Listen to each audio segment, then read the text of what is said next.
Hello नमस्कार, स्वागत है आप सबका एक बार फिर से हमारे YouTube channel easy to learn पर। ये हमारे रीट के 30 डेज रिवीजन बैच का 26वां वीडियो है। आज का हमारा टॉपिक है राजस्थानी साहित्य। राजस्थानी भाषा और बोली हम पहले कवर कर चुके हैं।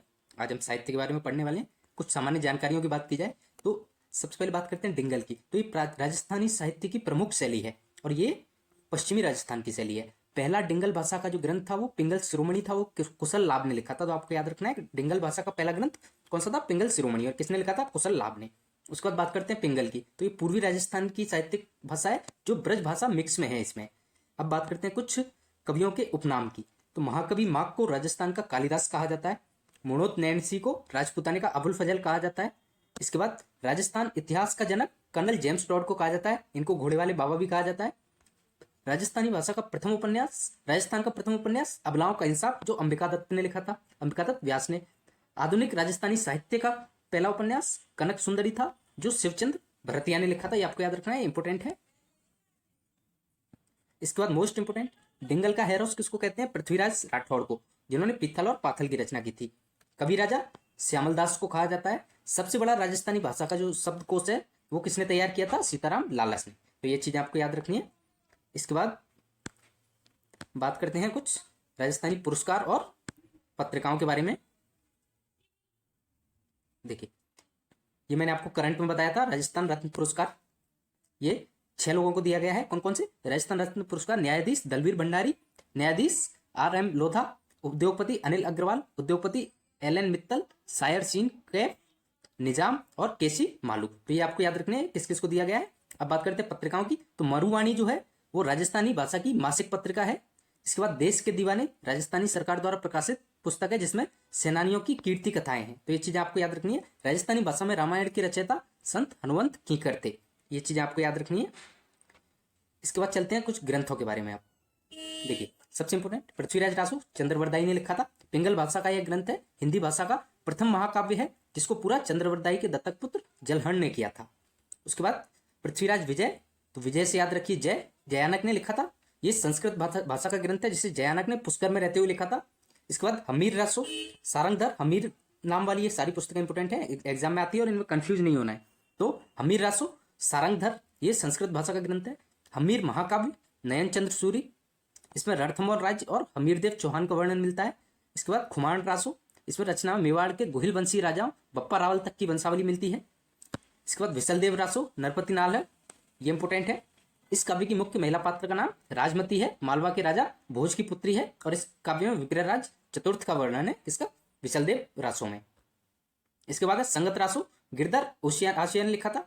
ये मेवाड़ के निवासी थे। और इसके बाद हरिकेली विक्रयराज चतुर्थ ने लिखा था और राम रासो माधवदास ने। इसके बाद देखिए बुद्धि रासो जान कवि ने लिखा था। मुस्लिम कवि द्वारा पंचतंत्र पर रचित पुस्तक है ये, पंचतंत्र की जो कहानियां थी उसके ऊपर। उसके बाद बीकानेर के राठौड़ारी ख्यात, ये किसने लिखा है? दयालदास ने। ये इंपोर्टेंट है, अभी लेटेस्ट में भी पूछा गया है। इसमें बीकानेर राज्य का वर्णन है। दयालदास बीकानेर के राज्य कवि थे, ये आपको याद रखना है। कौन? दयालदास। इसके बाद बांकीदास ख्यात, इसमें जोधपुर राज्य का वर्णन मिलता है। इस ख्यात में ग्रीष्मेल के युद्ध का वर्णन कहाँ मिलता है? बांकीदास की ख्यात में। इसके बाद आयो अंग्रेज मुल्क के ऊपर गीत बांकीदास द्वारा लिखा गया था, ये आपको याद रखना है। नैणसीरी ख्यात प्राचीनतम ख्यात जो राजस्थानी भाषा में लिखी गई है, ये कौन सी है? नैणसीरी ख्यात। मुंशी देवी प्रसाद ने मुणोत नैणसी को राजपूताने का अबुल फजल कहा था। हमने बात कर ली है इस बारे में कि राजस्थान का अबुल फजल कौन है? मुणोत नैणसी। और किसने कहा था? मुंशी देवी प्रसाद ने।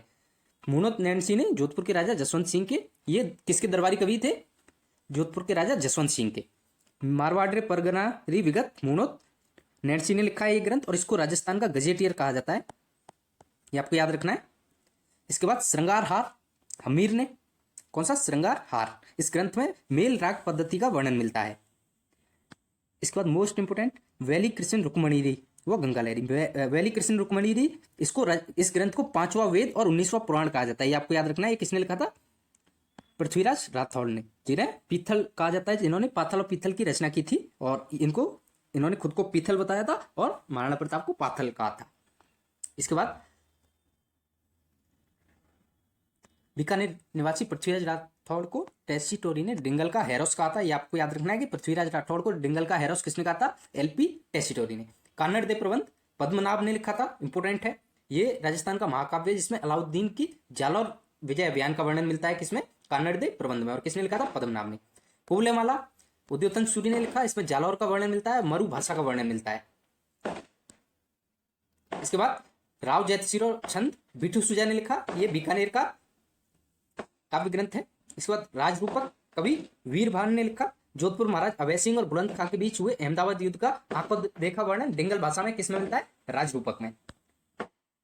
पद्मावत किसने लिखा? मलिक मोहम्मद जायसी ने। इस ग्रंथ में रतन सिंह और अलाउद्दीन खिलजी के मध्य की जानकारी का वर्णन मिलता है। इसके बाद है अपना ललित विग्रहराज सोमदेव ने लिखा, इंपोर्टेंट है।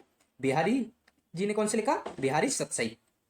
और सूर्यमल मिश्रण, ये राज्य कवि हैं राजस्थान के, वीर रस के कवि हैं। इन्होंने कौन कौन से ग्रंथ लिखे? वंश भास्कर, ये सारे इंपोर्टेंट है। कौन से? वंश भास्कर, वीर सतसई, सतीरासो, बलवंत विलास और राम गंजाट, ये सारा मैं आपको बता चुका हूं जब राजस्थान के प्रतीक चिन्ह हमने पढ़े थे तब। इसके बाद वंश भास्कर महाराव राम सिंह के कहने पर लिखा, जिसमें बूंदी राज्य का वर्णन मिलता है, और मुरारी दान ने वंश भास्कर को पूरा किया था, ये आपको याद रखना है। इसके बाद वीर विनोद श्यामल दास ने लिखा, केसरे हिंद कवि राजा और महोपाध्याय की उपाधि किसको दी जाती है? कविवर श्यामल दास को। इनकी रचना मेवाड़ के महाराणा सज्जन सिंह के काल की है, ये आपको याद रखना है। हम्मीराट किसने लिखा? चंद्रशेखर ने। शिशुपाल वध किसने लिखा? महाकवि माघ ने, जिनको राजस्थान का कालिदास कहा जाता है। राज्य के प्रसिद्ध कवि संस्कृत कवि भीनमाल के निवासी थे, जिन्हें राजस्थान का कालिदास कहा जाता है। किरात अर्जुनियम भारवी, ये किसने लिखा? किरात अर्जुनियम भारवी ने। और आप मुझे कमेंट में बताना कि इसका जो रूपांतरण है वो किस चौहान राजा ने किया था, किरात अर्जुनियम भारवी का। नरसिंह मायरो रत्ना खाती ने, और किसके संरक्षण में लिखा? मीराबाई के। इसके बाद बाबूजीरा चंद बिट्ठू मेहा, प्रबंध कोश राजशेखर, तुजुके बाबर ने लिखा। आईने अकबरी अबुल फजल ने लिखा। तारीख उल हिंद अल बरूनी, तारीख अलाई अमीर खुसरो, प्राचीनतम लिपिमाला राजस्थान की जो वो गौरीशंकर हीराचंद ओझा ने। चेतावनीरा चुंगथिया केसरी सिंह बारहट, ये इंपोर्टेंट है। कौन सा? चेतावनीरा चुंगथिया। इसके बाद कन्हैयालाल सेठिया जी की रचनाएं कौन कौन सी हैं? सबद, पाथल पित्थल, लिल्टास, निग्रंथ, मायड्रो हेलो, किन घड़ियों में बेसुध सोए, मारवाड़ के सपूत, धरती धोरारी, जमीनरा धनी, ये किसकी हैं? कन्हैयालाल सेठिया जी की। हूँ गोरी किन पीवरी, ये किसकी है? याग्वेंद्र शर्मा की। बातारी फुलवारी विजयदान देथा ने। और विजयदान देथा ने एक संस्थान की स्थापना की थी, उसका नाम क्या था? रूपायन। और ये मैं आपको बता चुका हूं कि ये रूपायन जो है वो कहाँ बनाया था, ये आप मुझे कमेंट सेक्शन में बताना।